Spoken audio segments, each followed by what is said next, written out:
మనకు తెలియాలంటే ఒకటి నెంబర్ 1 బలిపీఠము గురించి మనం చూద్దాం. బలిపీఠము ప్రభు అయినటువంటి యేసుక్రీస్తు శిలువకు సాదృశ్యముగా ఉన్నది. బలిపీఠము మీద బలిగా అర్పించే గొర్రె పిల్లలు కానీ మేక పిల్లలు కానీ క్రీస్తు యొక్క బలి అర్పణకు సాదృశ్యంగా మనకి కనిపిస్తుంది. నా ప్రియ దేవుని సంగమా, చూద్దాం ఒకసారి. నిర్గమకాండంలో మనం చూసినట్లయితే 29వ అధ్యాయంలో, నిర్గమకాండము 29వ అధ్యాయంలో మనం చూసినట్లయితే, నిర్గమకాండము 29వ అధ్యాయము 37-38 వచనాల్లో మనం చూస్తే, 7 దినములు నీవు బలిపీఠము నిమిత్తము ప్రాయశ్చిత్తము చేసి దాన్ని పరిశుద్ధపరచవలెను. ఆ బలిపీఠము అతి పరిశుద్ధముగా ఉండును. ఆ బలిపీఠమునకు తగులునది అంతయు ప్రతిష్ఠితమగును. నీవు బలిపీఠము మీద నిత్యమును అర్పించవలసినదేమనగా ఏడాదికి 2 గొర్రె పిల్లలను, ప్రతి దినము ఉదయం మందు ఒక గొర్రె పిల్లను, సాయంకాలం మందు ఒక గొర్రె పిల్లను ఎవ్రీడే ప్రతిరోజు ఉదయకాలమున ఒక గొర్రె పిల్ల అర్పించాలట బలిపీఠం మీద. ప్రతిరోజు సాయంత్రము ఒక గొర్రె పిల్లను అర్పించాలి. ఈ బలిపీఠము పరిశుద్ధమైనది, దాన్ని పరిశుద్ధపరచాలి, ప్రాయశ్చిత్తము చేసి పరిశుద్ధపరచాలి. ఆ బలిపీఠం ఎలాగుంటుందంటే అతి పరిశుద్ధముగా ఉంటుంది. ఆమేన్, హల్లెలూయా, హల్లెలూయా.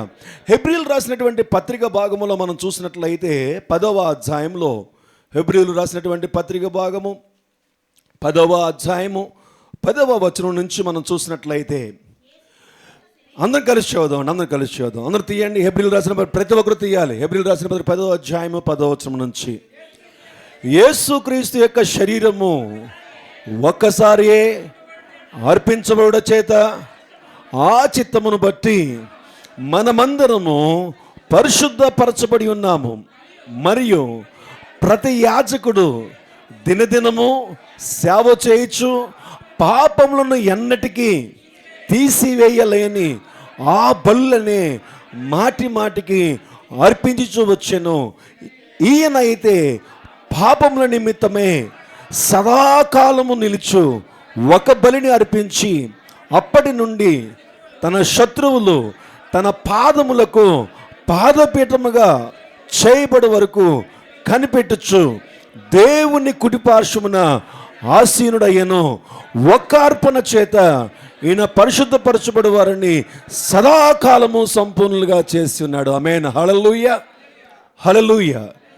బలిపీఠము మీద ప్రతిరోజు ఎవ్రీడే సంవత్సరాలు ప్రతిరోజు కూడా ఉదయము ఒక గొర్రెపిల్ల అర్పించాలి, సాయంత్రము ఒక గొర్రె పిల్ల అర్పించాలి. బైబిల్ ఏం చెప్తుందంటే, ఇంకా ఉదయం ఒకటి సాయంత్రం ఒకటి సంవత్సరాల పొడుగునా నువ్వు అర్పించక్కర్లేదు. ఒకే బలి అర్పణగా ప్రభు అయినటువంటి యేసుక్రీస్తు వారు శిలువ మీద బలి అర్పణగా అర్పించబడి మనందరినీ కూడా సంపూర్ణులుగా చేసి ఉన్నాడు. ఆమేన్, హల్లెలూయా, హల్లెలూయా. సో బలిపీఠము, ఆ బలిపీఠము దేనికి సాదృశ్యం అంటే పరిశుద్ధతకు సాదృశ్యము. దేవుని యొక్క మందిరములో నిన్ను నువ్వు పరిశుద్ధపరచుకునే స్థలముగా దేవుడు ఏర్పాటు చేశాడు. దేవుడు నిన్ను పరిశుద్ధపరచబడే స్థలం ఏదైనా ఉన్నది అంటే అది దేవుని యొక్క సన్నిధి అని మనం అర్థం చేసుకోవచ్చు. అందుకనే 2వ దినవృత్తాంతంలో కూడా సొలొమోను మందిరాన్ని కట్టినప్పుడు కూడా దీన్ని మర్చిపోకుండా ప్రార్థన చేస్తున్నాడు. ఎవరంటే సొలొమోను భక్తుడు. 2వ దినవృత్తాంతంలో 6వ అధ్యాయంలో మనం చూస్తే, 2 క్రానికల్స్లో మనం చూస్తే ఆ మాటను మనం చూసుకోవచ్చు. 2వ దినవృత్తాంతంలో ఈ ప్రేయర్ అయిపోయిన తర్వాత దీని అంతేదో చూద్దాం, వెళ్ళిపోతాను మళ్ళీ ఇవాళ తేలిపోవాలి ఏంటది. ఓకే, 2వ దినవృత్తాంతంలో 6వ అధ్యాయము 37 నుంచి మనం చూద్దాం ఒకసారి. నేను చదువుతాను, మీరు అంతా చదవక్కర్లేదు. వారు చెరకపోయిన దేశమందు బుద్ధి తెచ్చుకుని మనసు తిప్పుకుని, మేము పాపము చేసితిమి, దోషులమైతిమి, భక్తిహీనముగా నడిచితిమి అని ఒప్పుకొని తాము చెరలోనున్న దేశమందు పూర్ణ హృదయముతోనూ పూర్ణ ఆత్మతోనూ నీ యొద్దకు మల్లుకొని తమ పితరులకు నీవిచ్చిన తమ దేశము మీదకిని నీవు కోరుకొనిన ఈ పట్టణము మీదకిని నీ నామ ఘనత కొరకు నేను కట్టించిన ఈ మందిరము మీదకిని మనస్సు త్రిప్పి విన్నపము చేసిన యెడల నీ నివాస స్థలమైన ఆకాశము నుండి నీవు వారి విన్నపమును ప్రార్థనను ఆలకించి వారి కార్యమును నిర్వహించి నీ దృష్టి ఎదుట పాపము చేసిన నీ జనులను క్షమించుదువుగాక. జాగ్రత్తగా ఒక విషయాన్ని చెప్తాను, జాతకెట్టి చూడండి. నా ప్రియ దేవుని సంగమా, ఎందుకు ఇంత ప్రత్యేకముగా దేవుడు ఏర్పాటు చేశాడు అని మనం చూసినట్లయితే, మనల్ని మనం ఎందుకు పరిశుద్ధపరచుకోవాలి అని మనం జాగ్రత్తగా గమనించినట్లయితే, జాగ్రత్తగా గమనించండి.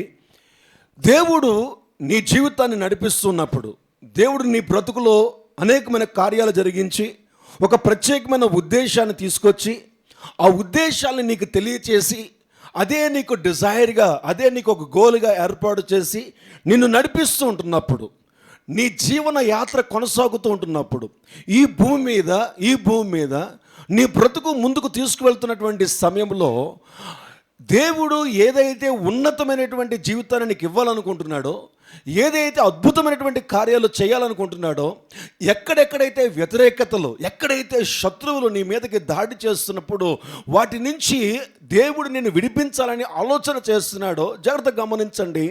నీ అపవిత్రమైనటువంటి జీవితము, నీ అవిధేయతమైనటువంటి జీవితము శత్రువును జయించడానికి అవకాశం లేకుండా నిన్ను బలహీనపరుస్తుంది. ఈ లోకములో నీ పర్సనల్ లైఫ్, నీ వ్యక్తిగతమైన జీవితం అనుకుంటావు, ఐఎమ్ రైట్ అనుకుంటావు. నువ్వు చాలాసార్లు నువ్వు వెళ్ళిపోతూ ఉంటావు. బైబిల్ చెప్తుంది నువ్వు అనేకమైనటువంటి గొప్ప గొప్ప కార్యాలు చేస్తూ ఉండవచ్చు, కానీ ఒక టైంలో నీ మీదకి వస్తున్నటువంటి వ్యతిరేకతలు నిన్ను జయించలేక కుమిలిపోతున్నటువంటి శత్రువుల చేత ఎలాగుంటుందంటే తరమబడుతున్నటువంటి స్థితి నీకు కనిపిస్తుంది. తరమబడుతున్నటువంటి స్థితి. మన మధ్యలో ఒక పాస్టర్ గారిని కలిసి ప్రార్థన చేసుకుందాం పాస్టర్ గారు అంటే, మొన్న ఈ మధ్యలో నేను ఆయనతో కలిసి ప్రార్థన చేస్తుంటే ఆ పాస్టర్ గారు అన్నారు, పాస్టర్ గారు చాలా అండి అసలు ఎటువైపు వెళ్ళాలో తెలియటటువంటి పరిస్థితి ఏర్పడుతుందండి అన్నాడు. అంటే ముందుకు వెళితే ఏంటంటారు చెప్పండి ఒకసారి, నాకు అందించండి. ముందుకు వెళితే మీ అందరికీ బాగా తెలిసింది. ముందుకు వెళితే నువ్వు వెనక చూస్తే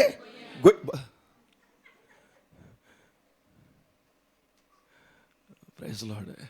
ఏమంటే ప్రతి మనిషిలో ఉంటుంది అది. నేనంటే ఒకరు రాకపోతే జాగ్రత్త వస్తుంది ఒక రోజున. వివాహము జరిగిన తర్వాతైనా, వివాహం జరగకముందైనా, నాకైతే వివాహం జరగకముందే వచ్చేసింది దేవుని కృప, బతికిపోయాను. వివాహం అయిన తర్వాత వచ్చుంటే అంత భయంకరమైన పరిస్థితులు వచ్చినావు. ఎందుకంటే వివాహం కాకమునిపై వచ్చినప్పుడు ప్రభు కృపలో నేను ఆయన పాదాలు పట్టుకోవడానికి సహాయం కలిగింది కాబట్టి ఇంకా నాకు తిరుగులేదు. ఆమేన్. హల్లెలూయా, హల్లెలూయా. ముందు నొయ్యి వెనకతల గొయ్యి, అలాంటి పరిస్థితి ఏర్పడుతుంటుంది కొన్నిసార్లు. నువ్వు వెళ్తేటువంటి ప్రయాణం రెండవదిగా ఎలాగుంటుందంటే, దేవుడు నిన్ను నడిపిస్తున్నాడు అనుకుంటూ నువ్వు వెళ్ళిపోతూ ఉంటావు. దేవుడు బాగానే తీసుకెళ్తున్నాడు, నువ్వు వెళ్ళిపోతూ ఉంటావు. చాలా గొప్ప కార్యాలు, చాలా గొప్ప గొప్ప సాక్ష్యాలు నీ జీవితంలో ఉంటాయి. కానీ కొన్ని సందర్భాల్లో చిన్న సమస్య. ఎలాంటి సమస్య? చాలా చిన్న సమస్య. నువ్వేమనుకుంటావు? అడా అంటావు. ఏమంటావు? అడా అంటావు. అదెంత అది దేవుడు ఎన్నో చేశాడు, నాకు అసలు సమస్య లేదు, అసలు ఎన్ని గొప్ప కార్యాలు జరిగించాడు మీకేం తెలుసు, అయిపోద్ది అంటావు. ఒక విషయం చెప్పమంటారా, ఇలా చేసిన 2 ఏళ్ళు ఎరగొట్టేస్తాయి వచ్చి ఇలాగ అంటాం అంతే. ప్రైజ్ గాడ్, ఆమేన్.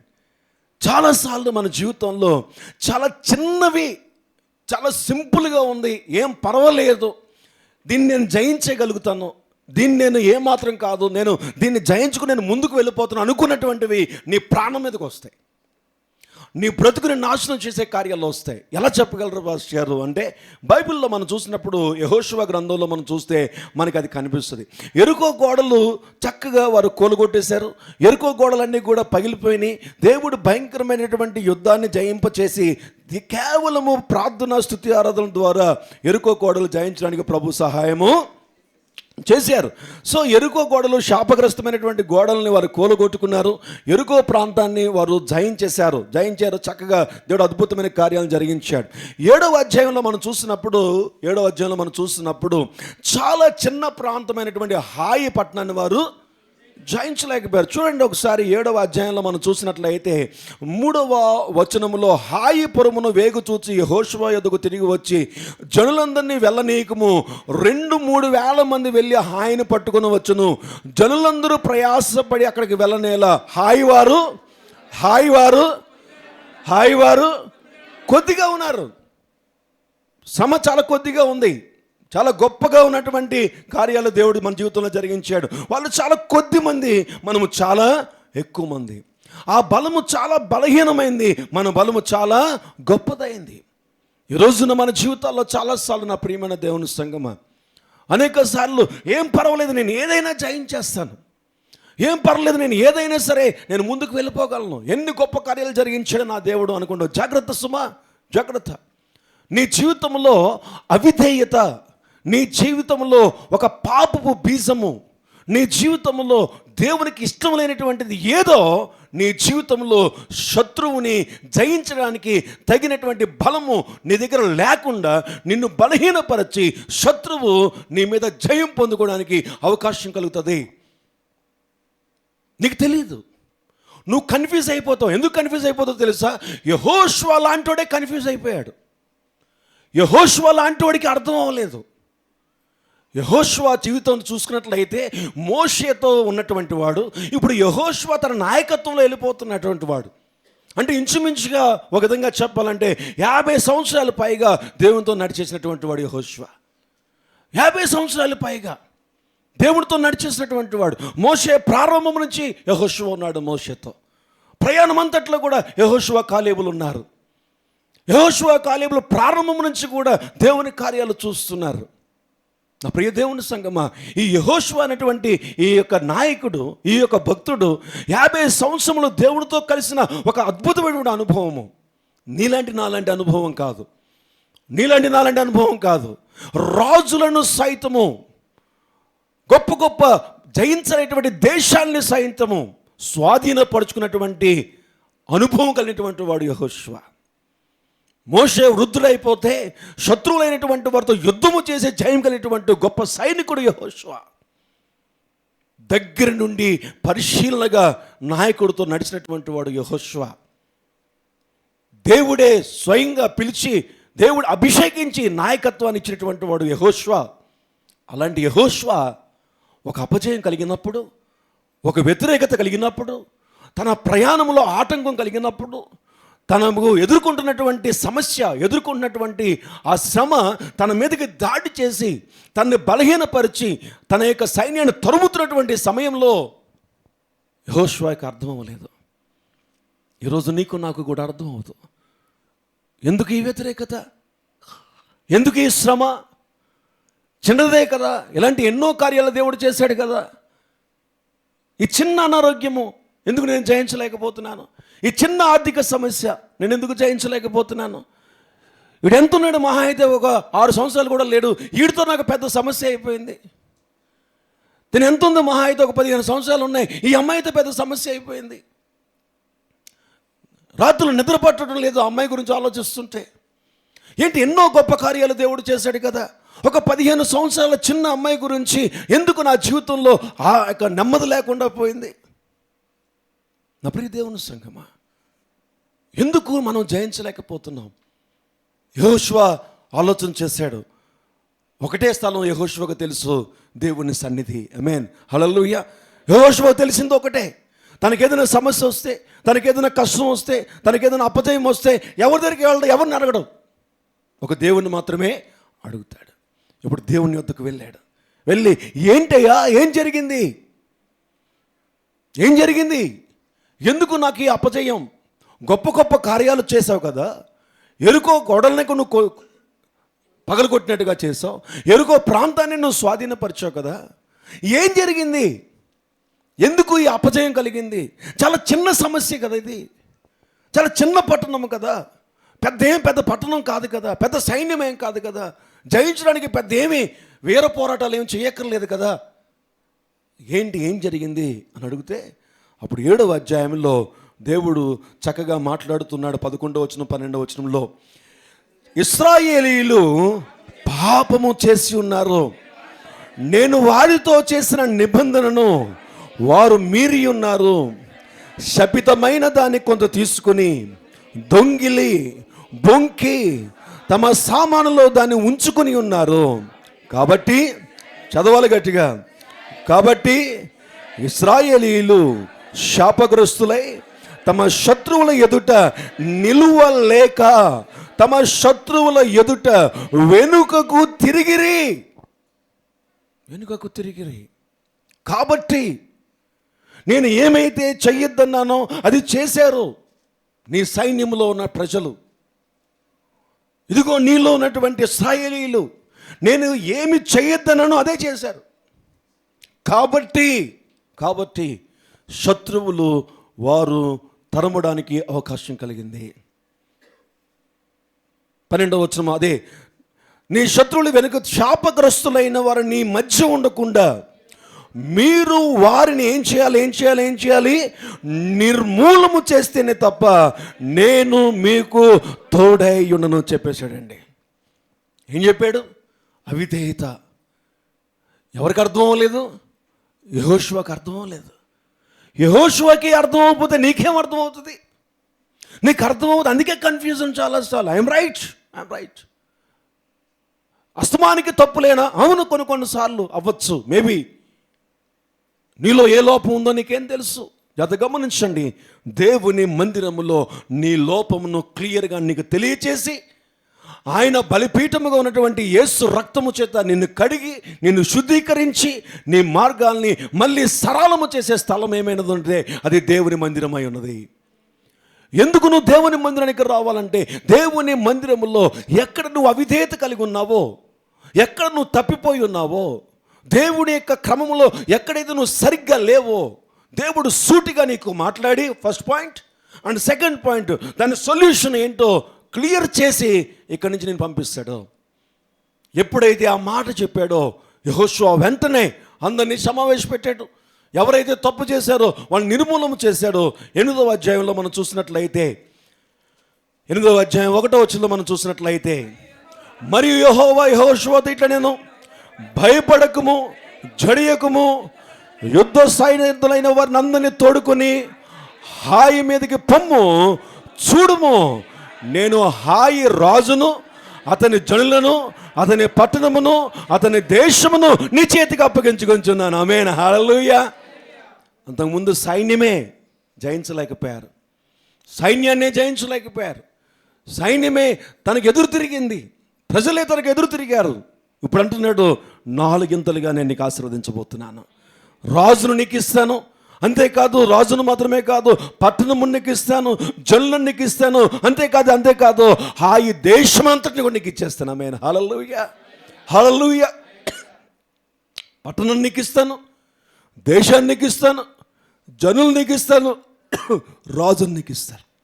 అంతకుముందు సైన్యం మాత్రమే తిరుగుబాటు చేసింది, ఇప్పుడు అందరి మీద కూడా రాజు సైతము నీ చేతిలో ఉండేటట్టుగా నేను నీకు సహాయం చేస్తాను. ఆమేన్, హల్లెలూయా.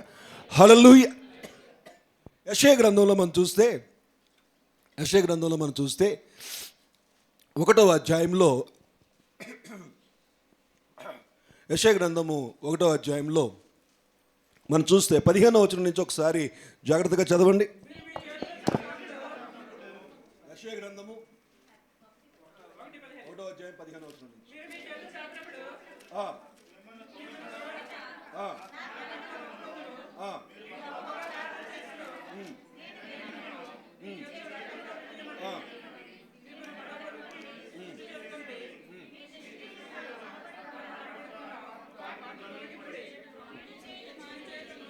ఎక్కడున్నారు మీరు? ఇప్పుడు 17కి వచ్చారు. అప్పుడే కీడు చేయటం మానుడి, మేలు చేయ నేర్చుకునుడి, న్యాయము జాగ్రత్తగా విచారించుడి, హింసింపబడు వారిని విడిపించుడి, తండ్రి లేని వారికి న్యాయము తీర్చుడి, విధవరాలి పక్షమున వాదించుడి.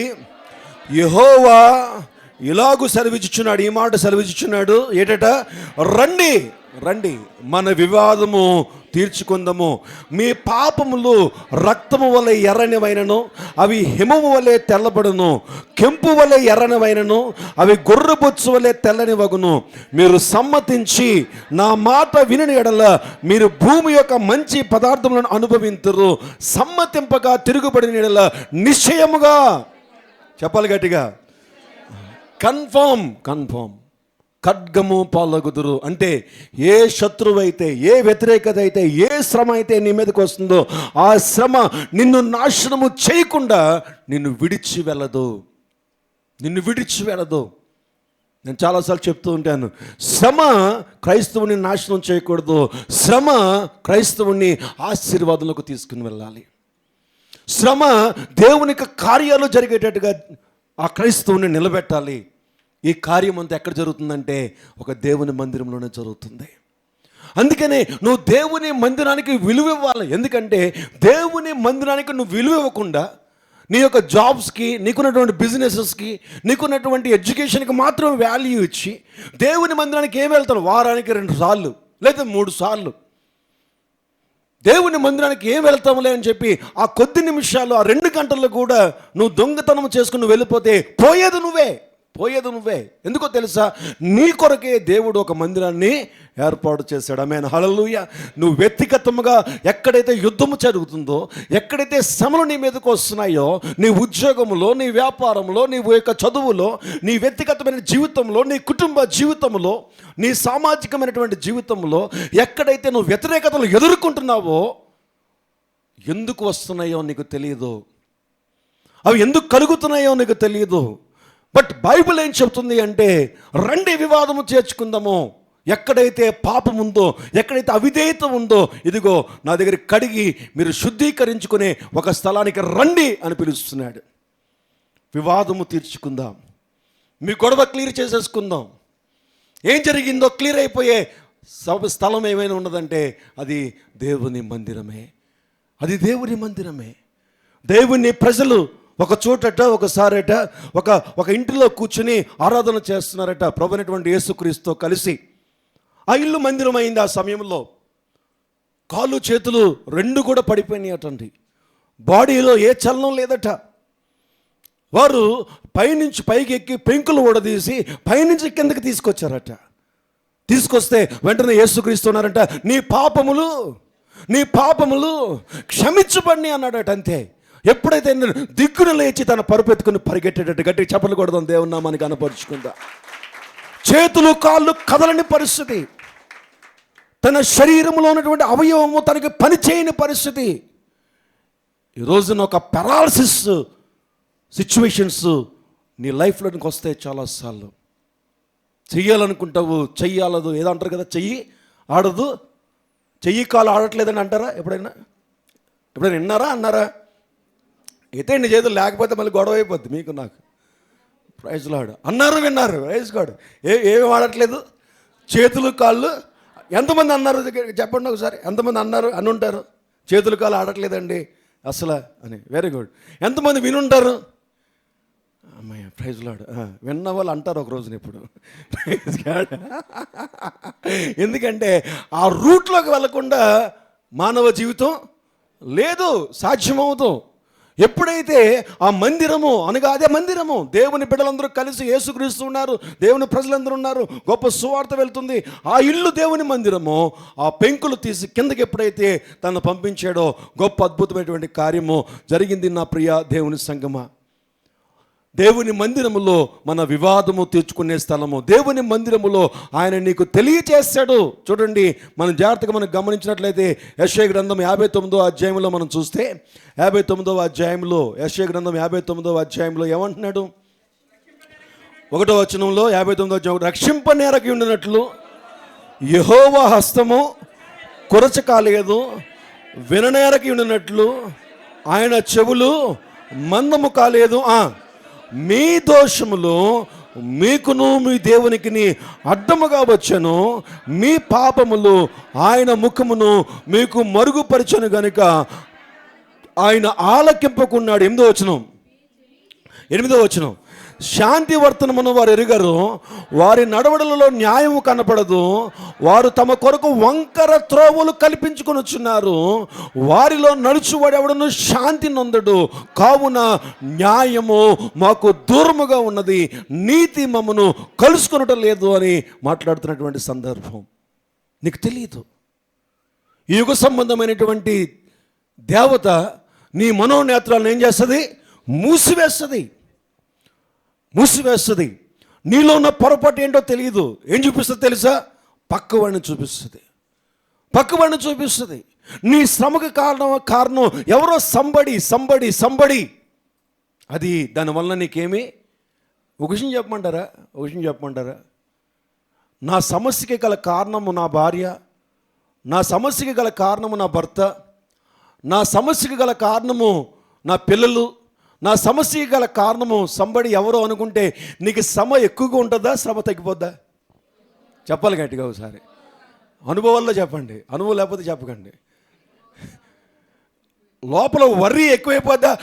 అమ్మయ్యా నాది కాదులే ఆడిది అని ఊరుకుంటావా? ఏమా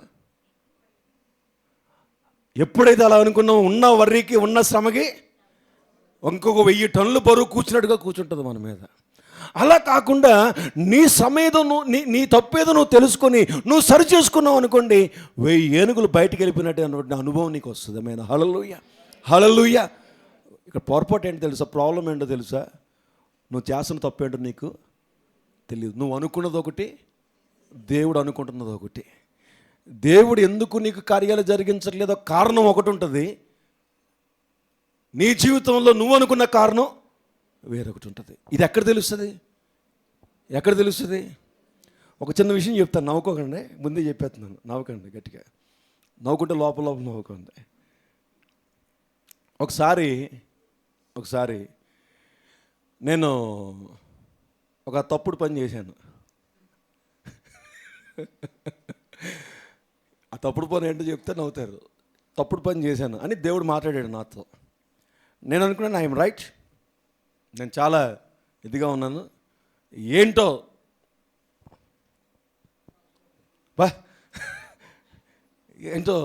నాకు ఇబ్బంది అని అనుకొని చాలా వేదనగా దేవుని మందిరానికి వచ్చాను. దేవుని మందిరంలో దేవుడు మాట్లాడుతున్నాడు. మీకు చాలాసార్లు ఒక విషయం చెప్పాను, ఎప్పుడైనా గుర్తుందో లేదో.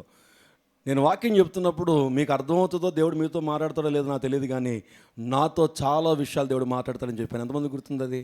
ఎందుకంటే మాట్లాడేవాడు నేను కాదు, మాట్లాడేది పరిశుద్ధాత్మ దేవుడు, మాట్లాడించేది ఆయన, మాట్లాడేది దేవుని వాక్యము. ఒక సింపుల్ థింగ్ ఏంటి తెలుసా?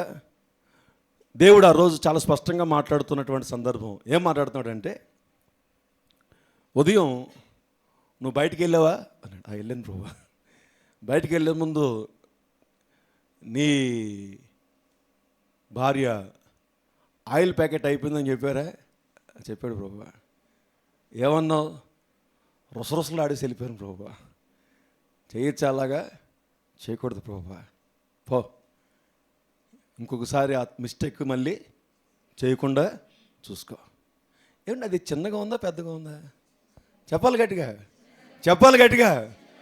చిన్నగా ఉందా పెద్దగా ఉందా? చాలా చిన్నది. ఎందుకో తెలుసా? నాకు ప్రేయర్ టైం అయిపోతుంది అక్కడ.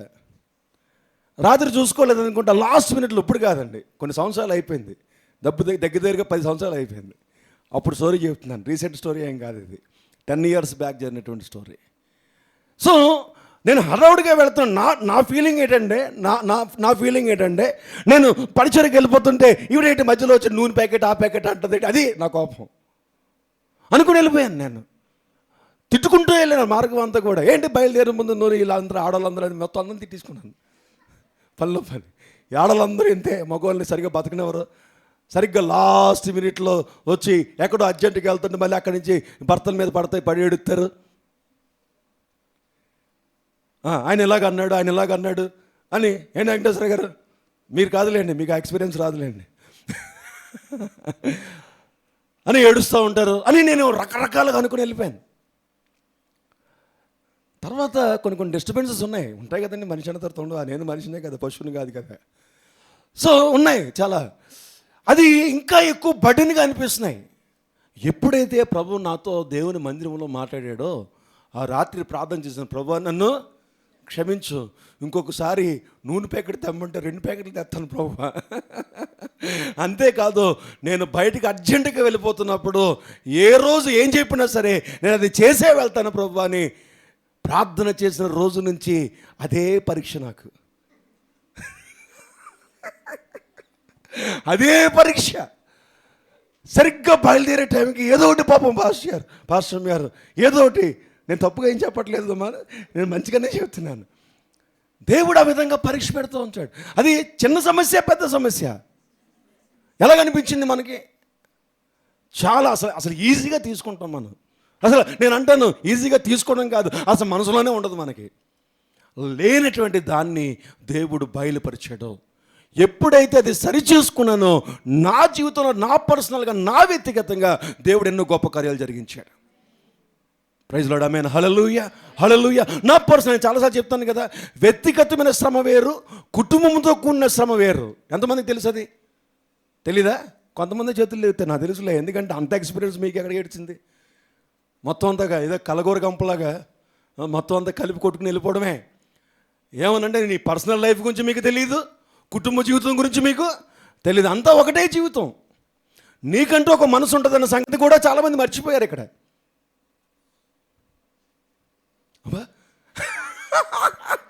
Praise Lord. నాకంటూ ఒక మనసు ఉంటుంది, నాకంటూ కొన్ని ఇష్టాలు ఉంటాయి, నాకంటూ కొంచెం సంతోషం ఉంటుంది, నాకంటూ కొంచెం ఆనందం ఉంటుంది, నాకంటూ ఇంకా లోపలే చేతులు కాదని తలకాయలు ఊగిపోతున్నాయి అని. కుటుంబముతో కూడినటువంటి ఆనందం వేరు, నీ వ్యక్తిగతమైన జీవితానికి సంబంధించిన ఆనందం వేరు. ఈ రెండిట్లో కూడా నేను చెప్పింది ఏంటంటే, నా పర్సనల్ లైఫ్, నేను చాలాసార్లు చెప్తూ ఉంటాను, నేను వ్యక్తిగతంగా సంతోషంగా సమాధానంగా ఉండగలిగితే కుటుంబాన్ని, సంఘాన్ని నేను నడిపించుకోగలను. నేను బలహీనమైపోతే, నేనే బలహీనమైన పరిస్థితుల్లోకి వెళ్ళిపోతే కుటుంబం కూడా బలహీనపడిపోతుంది ఆటోమేటిక్గా. సో కాబట్టి ఎప్పుడైతే నేను సరి చేసుకున్నానో నా ప్రభు నాకు సహాయం చేశాడు. ఆమేన్, హల్లెలూయా, హల్లెలూయా. చూడండి, హెబ్రీయులు రాసిన పత్రికలో 8వ అధ్యాయం 12వ వచనంలో మనం చూసినట్లయితే, హెబ్రీయులు రాసినటువంటి పత్రిక 8వ అధ్యాయం 12వ వచనంలో మనం చూసినట్లయితే, నేను వారి దోషముల విషయమై దయ కలిగి వారి పాపములను, చెప్పాలి గట్టిగా ఒకసారి, వారి పాపములను ఇక ఎన్నడను జ్ఞాపకము చేసుకొనని ప్రభువు సెలవిచ్చుచున్నాడు. ఆమేన్. మనుషులమైనటువంటి మనమైతే ఎవరైనా తప్పు చేశారు అనుకోండి, క్షమించమని అడిగారు అనుకోండి, ఎవరైనా క్షమించమని అడిగారు అనుకోండి, అప్పుడే మర్చిపోయానండి, ఎలాగట చెప్పాలి గట్టిగా, అది అప్పుడే ఆ రోజే మర్చిపోయానండి అంటావు. బాగానే ఉందా? ఆ రోజే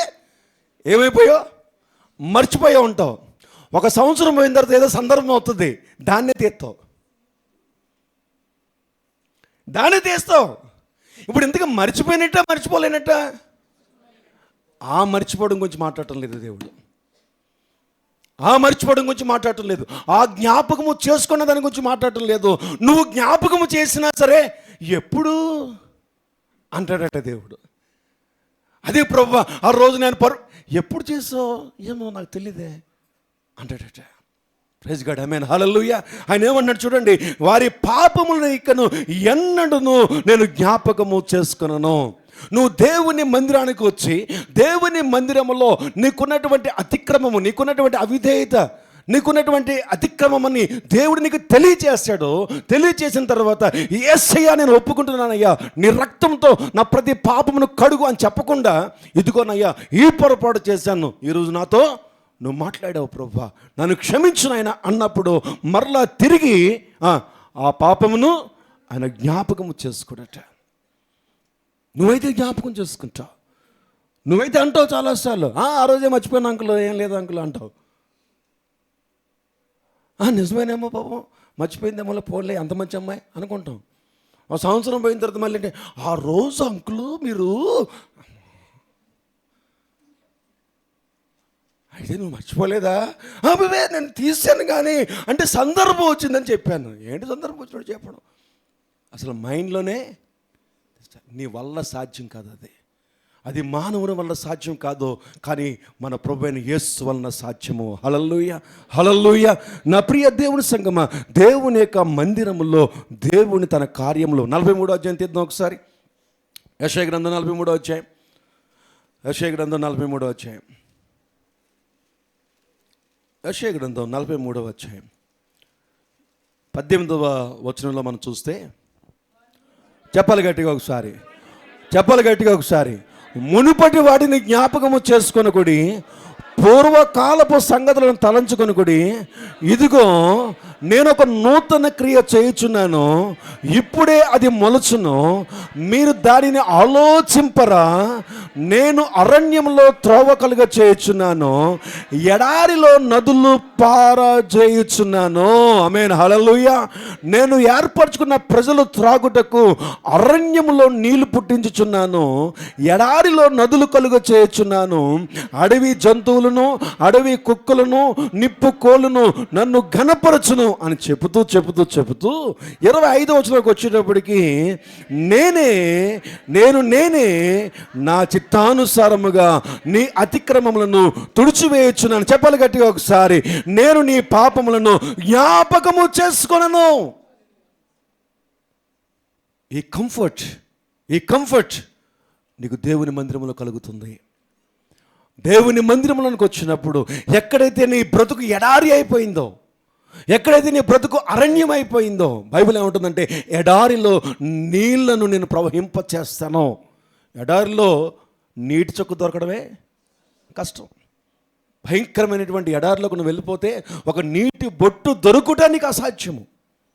అలాంటి జీవితంలో నువ్వు వెళ్ళిపోతున్నప్పుడు, అలాంటి భయంకరమైన ఎడారి బ్రతుకులో నువ్వు వెళ్ళిపోతున్నప్పుడు దేవుడు ఏమన్నాడంటే, ఇదిగో 4 నీటి చుక్కలు నీకు ఇస్తాను అంటం లేదు. ఇదిగో ఒక గ్లాసు నీళ్ళు నీకు ఇస్తాను, సరిపోతాయా అంటం లేదు. లేదు అంటే ఒక బకెట్ నీళ్ళు నీకు ఇస్తానని అంటం లేదు. ఏమన్నాడు తెలుసా? నదులనే పారదీలు చేస్తానని చెప్తా. చూడండి అక్కడ ఏమన్నాడంటే, ఇదిగో ఇప్పుడే నేను ఒక నూతన క్రియ చేస్తాను, ఎడారిలో నదులు పారజేయుచున్నాను. నమ్మలాక్కర్లేదా? ఎప్పుడు చేస్తాడో తెలుసా? మన పాపములను మనం ఒప్పుకున్నప్పుడు. నీ పాపాలు ఎలాగున్నా నీకేం తెలుస్తాయి? నీ అతిక్రమం ఎక్కడుందో నీకేం తెలుస్తుంది? నువ్వెక్కడ అవిధేయతకున్నావో నీకేం అర్థమవుతుంది? నువ్వెక్కడ పొరపాటు చేసావో నీకేం తెలుస్తుంది? ఒకవేళ తెలిసినా ఇందాక నేను చెప్పినట్టుగా దేవుడు మాట్లాడిన అన్నీ నా జీవితంలో ఎలాగుంటాయో తెలుసండి. అలాగే ఉంటాయి, నేను అలాగే ఉంటాయి. ఒకసారి మరీ దారుణం. ఒకసారి నేను, ఇప్పుడైతే మానేశానులేండి, ఇప్పుడు మానేశారంటే ఎందుకు అవుతున్నారు? ఇప్పుడైతే మానేశాను. ఒకప్పుడు చాలా గట్టి కొట్టేవాడిని. బీజాని కానీ బాబీని కానీ కొడితే ఇంకా అలా కొట్టేవాడిని కాదు, చాలా గట్టిగా దెబ్బలు తగిలేదు. పెద్దోడైందా ఇంజనీరింగ్లో కూడా తగిలి కదరా నీకు? ఇంజనీరింగ్లో లేదు కదా, ఇంటర్మీడియట్ వరకు. సో ఇంటర్మీడియట్ వరకు కూడా వాడికి దెబ్బలు పడుతూనే ఉన్నాయి. కొడితే మళ్ళీ అలా కొట్టను అనమాట, చాలా గట్టి కొడతాను. పాప కూడా, నీకు డిగ్రీలో అయిపోయినాయా డాడీ, మరీ దారుణంగా లైవ్లో డాడీ అంటావా? చాలా గట్టిగా కొట్టేవాడిని. అంటే కోపంతో కాదు, చెప్పిన మాట వింటలేదు, సరి చేసుకోవటం లేదు అని చెప్పి విసుకెత్తిపోయిన సందర్భంలో ఏదో పెద్ద పొరపాట్లు, ఏదో పెద్ద ఆ పాపపు జీవితాలే పడిపోయిన ఏ సందర్భాలు ఏవైతే మా పిల్లల జీవితాలు ఏం కనపడవు, చిన్నవే, కానీ ఆ క్రమంలో పెట్టాలనేటువంటి ఆలోచనతో చాలా గట్టిగా కొడుతూ ఉండేవాడిని. ఒకరోజు చాలా డిస్టర్బ్డ్గా ఉన్నాను. దేవుని మందిరానికి వచ్చాను. ఆ రోజు పాస్టర్ గారు మాట్లాడుతున్నారు, నేను అక్కడ కూర్చున్నాను.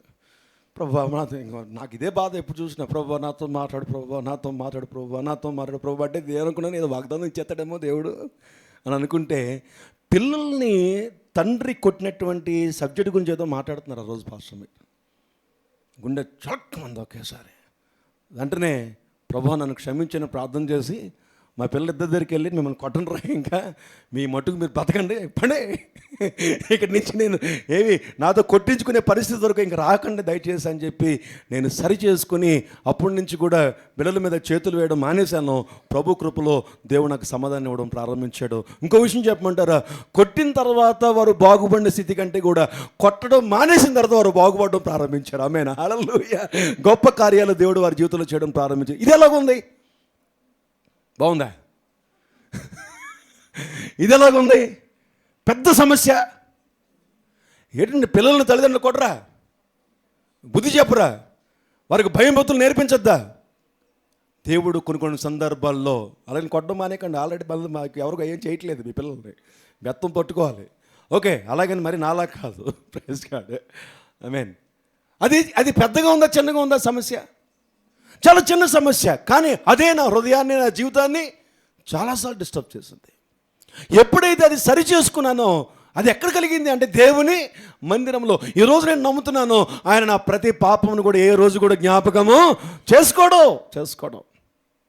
చేసుకోవడానికి అవకాశం లేదని దేవుడు చెప్తున్నాడు.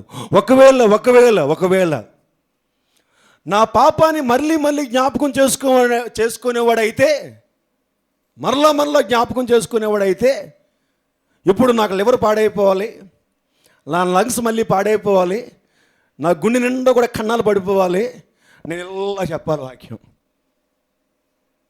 ఎస్, భయంకరమైనటువంటి షివరింగ్, భయంకరమైనటువంటి స్థితి, నా స్థితి విపరీతమైనటువంటి శరీరం అంతా కూడా చచ్చుపడిపోయినటువంటి పరిస్థితి. ఒకే ఒక ప్రార్థన, ప్రభువా నన్ను క్షమించు అంటే ఆయన అభిషేకం నా మీద దిగివచ్చి నన్ను ఇంతవరకు తీసుకొచ్చింది. ఒకవేళ ఆయన పాపములు జ్ఞాపకం చేసుకుంటాడని నేను చెప్పడానికి ప్రయత్నం చేస్తే, మరలా మనం చేసిన పొరపాట్లు, తప్పులు మన మీద పని చేస్తాయని అనుకుంటే, ఈరోజు నేను ఇంత యాంగ్మెంట్గా ఉండలేను, ఇంత యాక్టివ్గా నేను నిజమేనండి. నాతో పరిగెట్టమని చెప్పండి, ఇలా ఉన్నాను, ఛాలెంజ్ చేద్దాం. మీరందరూ పోటీ పెడతారా? రైట్, రాంబాబు నేను పరిగెట్టవా, లేదా రాజేష్ నేను, జాన్సన్ చూసుకుందా పరిగెడదామా? రాంబాబు, వరం గారు ఇందాక చూస్తున్నారు అలాగా. వరం గారు రండి కాంటే, సొమ్ము వస్తావా? ప్రవీణ్ ఏంటి అలా చూస్తున్నావు, పరిగెడదామా? నిజమే. అయిపోయిన తర్వాత ప్రైజ్ గాడ్, ఒకసారి మేడ మీద హెచ్చేసి తీసుకెళ్ళి పైన పెట్టి నీళ్ళు పోటీ, దడేలు పడిపోవడమే అందరి కింద. ఆయన పైకి వచ్చి భాస్కర్ ఏంటి 4 మెట్లకే దేవుడు అంత శక్తిని ఇచ్చాడు. నేనేమంటానంటే, నేను చేసిన ప్రతి పాపము కూడా నా ప్రభువు నన్ను క్షమించినటువంటి బలము, క్షమించినటువంటి శక్తి. దేవుని మందిరంలో మార్గాలు సరళం చేయబడతాయి. ఆమేన్, హల్లెలూయా. దేవుని యొక్క వాక్యం చెప్తుంది, ఎప్పుడైతే నీ జీవితంలో ఆ యొక్క ప్రయాణంలో ఆటంకం కలిగిందో, దేవుని మందిరంలోనే నీకు విడుదల కలుగుతుంది. అందుకని నేను అంటాను, ఏ రోజు దేవుని మందిరాన్ని నువ్వు మానకు. ఒకవేళ ఒకరోజు దేవుని మందిరాన్ని మానేసావు అనుకో, ఆ రోజు నీ గురించి మాట్లాడితే అది నీకు తప్పిపోద్ది. నువ్వు అనుకోవచ్చు, నేను లైవ్లో చూసేస్తున్నాను కదా అని చెప్పి. అవకాశం ఉన్నప్పటికీ నువ్వు లైవ్లో చూస్తే ఆ సమయంలో అది నీకు మరుగైపోతుంది. దేవుని మందిరానికి ఎందుకు రెగ్యులర్గా రావాలంటే, నీ జీవితాన్ని సరళము చేయడానికి, నీ జీవితంలో ఉన్నటువంటి ప్రతి వ్యతిరేకత అనుకూలపరచడానికి దేవుడు ఏదైనా ఒక స్థలం ఇచ్చాడంటే అది దేవుని యొక్క మందిరమే. లెగ్స్ నుంచుందాం, ప్రార్థన చేసుకుందాం. ఈ రాత్రికాల సమయంలో దేవుడు నీతో ఏమైనా మాట్లాడితే, నీ వ్యక్తిగతమైన జీవితంతో ఏమైనా మాట్లాడితే, ఎప్పుడైనా ఎక్కడైనా దేవుడు నీతో మాట్లాడి ఉన్నట్లయితే, ఒకవేళ ఇంతకాలం నుంచి నువ్వు వస్తున్నప్పుడు దేవుని మందిరంలో ఎక్కడైనా నీ పొరపాట్లు కొంచెం మాట్లాడి ఉన్నట్లయితే, దేవుని మందిరంలో వాక్యం చేత ఎక్కడైనా దేవుడు నీ యొక్క అపవిత్రత గురించి, నీ అవిధేయత గురించి ఎక్కడైనా నువ్వు మాట్లాడి ఉన్నట్లయితే, ఇది రాత్రి దేవుడు మరలా నీతో మాట్లాడడానికి ఇష్టపడుతున్నాడు. నీకు ఇష్టమైతే 2 చేతుల పైకి చెప్పి, ఈ ప్రార్థన చాలా విలువైనది. ఈ ప్రార్థనను మిస్ అయిపోయి దిక్కులు చూసి ఫోన్లు చూసుకొని అటు ఇటు చూస్తే నేను ఎవడు బాగు చేయలేడు. ఇంకా నీ కర్మ అంతే. ఇది చాలా ప్రాముఖ్యమైన ప్రార్థనా సమయం. నువ్వు ఎక్కడికి వచ్చావంటే దేవుని మందిరానికి వచ్చా. ఎందుకు వచ్చావంటే నీ బ్రతుకు బాగుండడానికి వచ్చా, నీ జీవితం బాగుండడానికి వచ్చా. నీ జీవితంలో దేవుని సహాయం కొరకు, దేవుని కాపుదల కొరకు, దేవుని నెమ్మది కొరకు దేవుని మందిరానికి వచ్చా. దేవుని మందిరంలో ఆటపాటలు కాదు, దేవుని మందిరము పరిశుద్ధమైనది, అది పరిశుద్ధమైనటువంటి స్థలము. రెండు చేతులు పైకి చాపి ఎప్పుడైనా దేవుడు నీతో మాట్లాడినట్లయితే, ఇది రాత్రి మరొకసారి నీకు సమయం ఇస్తున్నాడు. ఎప్పుడైనా దేవుడు నీతో మాట్లాడినట్లయితే ఇదే సరైనటువంటి సమయము. ఈ సమయంలో ఒప్పుకొని విడిచిపెడితే ప్రభువు నీ మార్గాన్ని సరళము చేస్తాడు. ఎక్కడైతే నీలో అవిధేయత ఉందో, ఎక్కడైతే నీలో అబద్ధములు ఉన్నాయో, ఎక్కడైతే నీలో మోసములు ఉన్నాయో, ఎక్కడైతే నీలో వ్యభిచారములు ఉన్నాయో, ఎక్కడైతే నీలో క్రోధములు ఉన్నాయో, ఎక్కడ నీలో అయితే అసూయలు ఉన్నాయో, ఈ రాత్రి దేవుడు నీతో మాట్లాడుతున్నాడు. ప్రభువా, నాలో అసూయ ఉంది, నన్ను క్షమించు. నాలో క్రోధం ఉంది, నాలో క్షమించు. నాలో కోపం ఉంది, నాలో క్షమించు. ప్రభువా, నాలో అబద్ధములు ఉన్నాయి, నన్ను క్షమించు. అయ్యా, నాలో వేషధారణ ఉంది, పేరు నీదే కానీ నా ఇష్టానుసారంగా నేను బ్రతుకుతున్నాను, నన్ను క్షమించు. నీ బిడ్డగానే జీవిస్తానయ్యా ఇక్కడి నుంచి అని ఈ రాత్రి ఒక ప్రమాణము దేవుని ఎదుట ప్రమాణము చేయగలిగితే నీ ప్రతి పరిస్థితిని దేవుడు సరళము చేస్తాడు. నిర్మూలము చేసే నీ అపవిత్రతను, నిర్మూలము చేసే నీ అపరిశుద్ధతను యేసు రక్తములో కడగబడ్డానికి, శుద్ధీకరించబడ్డానికి నువ్వు సిద్ధపాటు కలిగి ఉన్నట్లయితే ఆ నిర్మూలము చేసిన మరుక్షణము నుంచే మరలా నీ పాపమును జ్ఞాపకం చేసుకునడో అది రాత్రితోనే కొట్టివేయబడుతుంది. ఈ రాత్రితోనే అది తీసివేయబడుతుంది. ఈ రాత్రితోనే దేవుడు గొప్ప మార్గాలు నీకు తెరవబడతాయి. అది ఎంత చిన్న సమస్య అయినా సరే దాటుకుని వెళ్ళిపోయేంత శక్తిని ప్రభువు నీకు ఇస్తాడు. ప్రార్థన చేద్దాం ఈ రాత్రికాల సమయంలో. పరిశుద్ధుడా, నీకు స్తోత్రాలు తండ్రి. అయ్యా, నన్ను నేను సరి చేసుకునే స్థలముగా నీ మందిరాన్ని ప్రేమించడానికి నాకు సహాయం దయచేయండి. నీ మందిరమునకు ప్రభా నేను విలువ ఇవ్వడానికి మాకు సహాయము దయచేయండి. నీ మందిరంలోనే నా బ్రతుకుందయ్యా, నీ మందిరంలోనే నాకు జీవితం ఉందయ్యా, నీ మందిరంలోనే నాకు ఆధారం ఉందయ్యా. అటువంటి విలువను నేను తెలుసుకోవడానికి నాకు సహాయం దయచేయండి. నాకున్నటువంటి సమస్తమైనటువంటి పరిస్థితుల కంటే కూడా నీ మందిరమే విలువైనదిగా ఈ రాత్రి నుంచి నేను అంగీకరిస్తానని చెప్పినటువంటి వారు రెండు చేతులు పైకి చాపి ప్రభుతో చెబుదాం ఒకసారి. అయ్యా, నేను ఏ స్థితికైనా సరే నీ మందిరానికి నేను విలువనిస్తాను నాయన. అది ఎంత గొప్పదైనా, ఎంత విలువైనదైనా, ఎంత విలువైన మనుషులను ఆటంకపరిచినా అవసరమైతే వాళ్ళనైనా వదులుకుంటానేమో కానీ, అవసరం అనుకుంటే ఆ ధన సమృద్ధిని వదులుకుంటానేమో కానీ, అయ్యా నీ మందిరాన్ని మాత్రం నేను విడిచిపెట్టను ప్రభువా. రాత్రి ఒక చిన్న తీర్మానం తీసుకుంటావా? దేవుని మందిరంలోనే నీ బ్రతుకు ఆధారపడి ఉంది. దేవుని మందిరంలోనే నీకు స్వస్థత ఆధారపడి ఉంది. దేవుని మందిరంలోనే నీ శత్రువు యొక్క నాశనము ఆధారపడి ఉంది. నువ్వేమీ చేయలేవు. రాత్రి ప్రార్థన చేసుకుందాం. పరిశుద్ధుడానికి స్తోత్రాలు చెల్లించుకుంటూ మా ప్రభువును యేసుక్రీస్తు వారి పెట్టి వేడుకొంచున్నాం తండ్రి. ఆమేన్. ప్రత్యేకమైన పాట పాడు.